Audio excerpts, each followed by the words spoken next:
223 Kesari ST বিধানসভার পক্ষ থেকে আপনাদের সবাইকে অনেক অনেক শুভেচ্ছা, ধন্যবাদ, শ্রদ্ধা জ্ঞাপন করছি। বাংলার মামাটি মানুষের নেত্রী, সর্বভারতীয় তৃণমূল কংগ্রেসের সভানেত্রী মুখ্যমন্ত্রী মমতা বন্দ্যোপাধ্যায় বাংলার 10 কোটি মানুষের সঙ্গে কেশিয়ারির আদিবাসী সম্প্রদায়ের মানুষের প্রভূত তিনি উন্নয়ন করেছেন আমাদের বিগত 15 বছরে। ইতিমধ্যে আমরা এইবারে যে সমস্ত আদিবাসী সমন্বিত এলাকাতে উন্নয়ন হিসেবে মুখ্যমন্ত্রী আমাদের করেছেন, তার বিশেষ দু একটা স্কিম আমি আপনাদের সামনে তুলে ধরছি। আমরা ইতিমধ্যেই একটা রাস্তা পেয়েছি 7 নম্বর কেশিয়ারি অঞ্চলে পথশ্রীতে, তাতে আমরা 25 লক্ষ টাকা আমাদের মুখ্যমন্ত্রী দিয়েছেন। এখানে আরও একটা 25 লক্ষ টাকা বিনিময়ে আমাদের আদিবাসী কালচারাল কমিউনিটি সেন্টার তৈরি হবে এবং আরও একটা 25 লক্ষ টাকার বিনিময়ে আদিবাসী মিউজিয়াম তৈরি হবে। সমস্তটাই ব্লক প্রশাসন, বিডিও সমস্ত কিছু জায়গা জমি সমস্ত দেখে নিয়েছেন এবং সেগুলো স্পট ভিজিট করে ফাইনালাইজ হয়ে গেছে। ইতিমধ্যেই কাজ সেটা শুরু হবে এবং আমাদের হসপিটাল যেখানে 30 বেডের ছিল সেটাকে 60 বেডের তিনি করেছেন। তার কাজ ইতিমধ্যেই তার ফাউন্ডেশন শুরু হয়ে গেছে এবং বিশেষ করে আমাদের আদিবাসীদের অনেক দিনের আবেগ ছিল যে কেশিয়ারিতে পূর্ণাবয়ব সিধু কানু মূর্তি ছিল না, সেটাও বাংলার মুখ্যমন্ত্রী করে দিয়েছেন। এখানে বিরসা মুন্ডার পূর্ণাবয়ব মূর্তি ছিল না, সেটাও তিনি করে দিয়েছেন। এবং বিশেষ করে আদিবাসী সম্প্রদায়ের কি কাজ বা উন্নয়ন হচ্ছে, এখানে জয় জওহার মেলা, এখানে আদিবাসী মেলা, জেলার মেলা কেশিয়ারিতে অনেক সময় হয়েছে। আমরা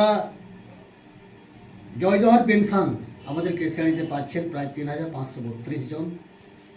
লক্ষ্মীর ভাণ্ডার 39,945-এর মধ্যেও আমাদের ম্যাক্সিমাম আদিবাসী মহিলারা পাচ্ছেন। ওল্ড এজ পেনশন 3,916 এবং উইডো পেনশন 3,331 এবং মানবিক পেনশন 1,224।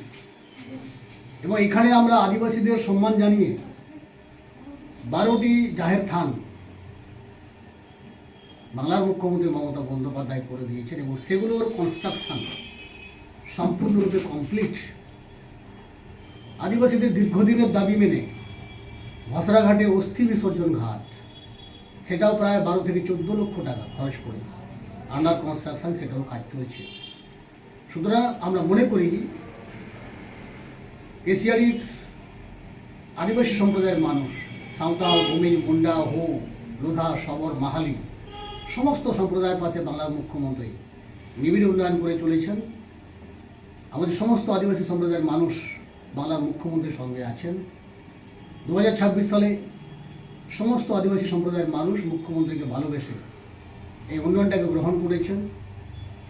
আমাদের যুবসাথী ক্যাম্পেও কাতারে কাতারে মানুষ আসছেন এবং আমাদের ক্ষেত মজদুর যে ক্যাম্প চলছে তাতেও সাধারণ মানুষ আসছেন এবং যাদের এখনও লক্ষ্মীর ভাণ্ডার এবং ওল্ড এজ পেনশন আবেদন করবার জন্য যারা করেননি দুয়ারে সরকার ক্যাম্পে, তারাও এসে এখানে আবেদন করছেন। সুতরাং 223 কেশিয়ারি এসটি বিধানসভার ক্ষেত্রে বাংলার মুখ্যমন্ত্রীর আলাদা নজর আছে। এছাড়াও বড় বড় কাজ তো তিনি করে দিয়েছেন, যেমন আমাদের ITI পলিটেকনিক কলেজ ছিল না, তিনি এখানে করেছেন। এখানে কলেজ ছিল না, গভর্নমেন্ট জেনারেল ডিগ্রি কলেজ তিনি করেছেন। এখানে কিষাণ মান্ডি ছিল না, স্বাভাবিকভাবেই পরিকাঠামোগত উন্নয়নভাবে করে এবং শিক্ষা স্বাস্থ্য ক্ষেত্রেও বাংলার মুখ্যমন্ত্রী আদিবাসীদের প্রভূত নজর দিয়েছেন। আপনারা সবাই মিলে বাংলার মুখ্যমন্ত্রী মমতা বন্দ্যোপাধ্যায়ের সঙ্গে থাকুন আর উন্নয়নের সঙ্গে থাকুন। আগামী দিনে এগিয়ে কেশিয়ারি, এগিয়ে বাংলা। সবাই ভালো থাকবেন। ধন্যবাদ, নমস্কার।